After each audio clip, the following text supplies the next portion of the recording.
wellness, thyroid treatment, thyroid modalities, and just understanding exactly how best to approach it, recognizing different case studies, and we can certainly dive into the metabolic syndrome, because that's incredibly correlated, right? If we were to take a vehicle, man, I'm actually enjoying this sun right now in my sunroom, and so I'm spending time with you in here, and I'm just gonna get out of the sun for a moment. Okay, so the biggest thing is understanding that if the body was a vehicle, what part is what? What exactly are we looking for? And we threw a twist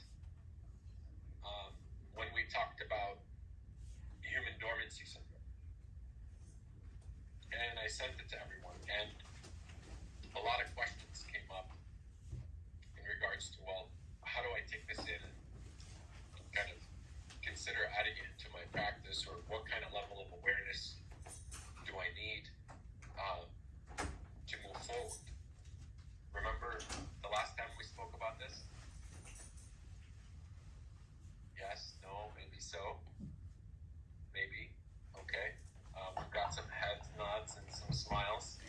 I like that. So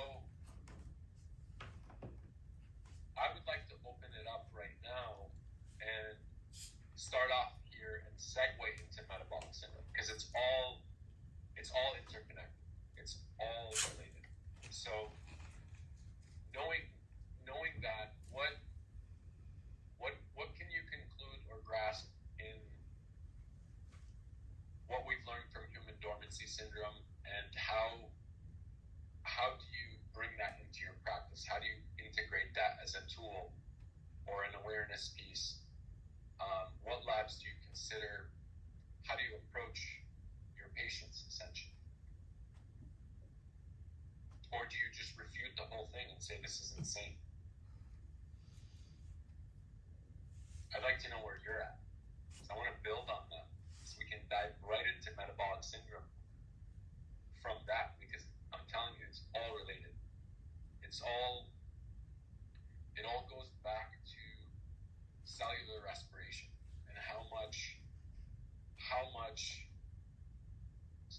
respiration happens at the cellular level dictates how efficient all these pathways operate. And when we recognize these main pathways and how they operate, we also consider all the adaptogens required. I don't think we get the feedback, so for the body to be optimized. And if we're looking at thyroid, it's the gas pedal in the body. Oh, they are. Oh. So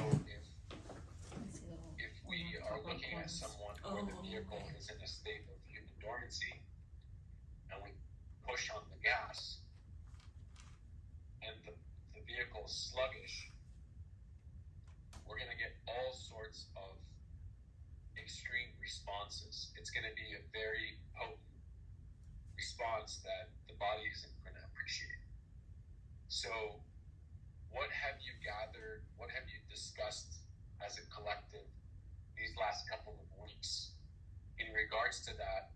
What's been conclusive and inconclusive? And that's okay. I mean, that's the whole point of why we're doing this, right? Create a little bit of distortion, take pieces of these distortions, figure out what we can try to work out together, and then move forward and kind of using a tool or an aha moment we can place in our belt. So what would that be?